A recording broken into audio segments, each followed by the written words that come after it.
ঈদে মিলাদুন্নবী কেন বেদাত? এবার পবিত্র ঈদে মিলাদুন্নবী সাল্লাল্লাহু আলাইহি সাল্লামকে বেদাত ফতোয়া দিল জাতীয় বদনামৌলবী। আসুন এবার জাতীয় বদনামৌলবীর পরিচয়টা আগে আমরা জেনে নেই।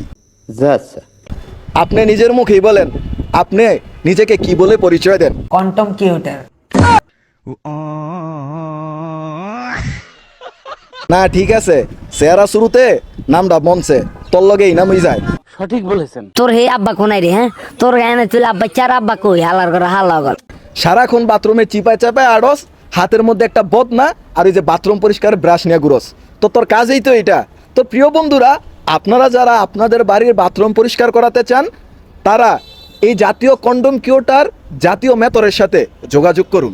আচ্ছা, মাসুক ভাই যখন আব্দুল মালিক সাহেবকে নিয়ে কথা বলছে তখন আল্লামা আব্বাস হুজুর তাকে শাসন করেছে। সে দুধটা কাল্লাই দিতে কমা চিনে তুমি না ওসমানের মতো আব্দুল লতিফের মতো ভক্তর বা দলিল দিয়া তোমার কি এটা তুমি বক্তব্যের ছাত্র যা করবে গালি গালা সেটা তুমি করবা। চতুর্দিক থেকে ফোন আসতেছে হুজুর যেন এটা দেখে, হুজুর যেন দেখে না, দুই কাজ করছে।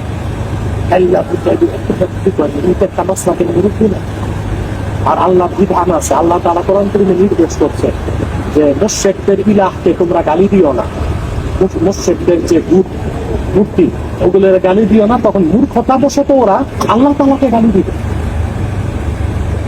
বুঝলো? একটা তো অবলম্বন করতে হবে। তোমার এটা জনচিত তোমার যদি কিছু বলতে হয় সেটা দালিবি ও জ্ঞান ভিত্তিতে, মানে যে মাসলাক যার দিন ইসলাম সবার আমাদের এই স্লোগানটা বাস্তবায়নের সমস্যা। কিন্তু তো এরকম দুধটা হাইলা করে আচ্ছা, দ্বিতীয় কথা হচ্ছে তুমি তো স্পর্শকাতর বিষয় আমার অনুভূতি নিয়ে নেবা, জিজ্ঞেস তো করবে একটা, বুঝলো? আর দলিল ভিত্তিক কথা কইতে তার জিজ্ঞাসা হয়। মাসুক ভাইকে নিয়ে যাদের চুলকানি তারা মাসুক ভাইরে গালাগালি করবি বা মাসুক ভাইরে নিয়ে কথা বলবি। মাসুক ভাইয়ের প্রসঙ্গ টেনে আল্লামা আব্বাস হুজুরকে নিয়ে কেন কথা বলবি? এখন যদি আমরা তোর মতো কন্ডম কিউটারের দেখা দেখি আব্দুল মালিক সাহেবকে নিয়ে কথা বলি, গালাগালি করি, এটা কি খুব সুন্দর দেখা যায়? ওই আব্বাচ্চা কেন না তুই আব্বাচ্চারে ক যে আব্বা আর কেন নাই নিচের অসম্মুখীন হালাই দেন চাই আয় হারি না। শুরু দর্শস মেতরের আর বাবলস আল্লামা তুদ্দাহারের, বেটা তোরে তো দেখতে দেখা যায় মেতরের মতো। আর তুই যে আল্লামা আব্বাস হুজুরের সমালোচনা করস, আল্লামা আব্বাস হুজুরকে নিয়ে বাজে মন্তব্য করস। ये बिक गई है गवर्नमेंट, अब गवर्नमेंट में कुछ नहीं है। ये बहन चो सारे मिलके हमको पागल बना रहे हैं, मादर चौथ के बच्चे।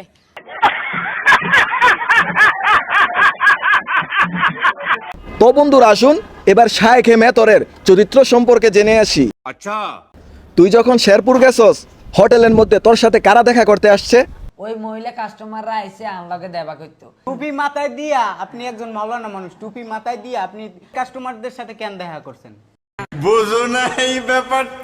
এইবার বুঝ তুই কত বড় বুজুর্গ ব্যক্তি, তোর সাথে মহিলা কাস্টমাররা দেখা করতে আসে।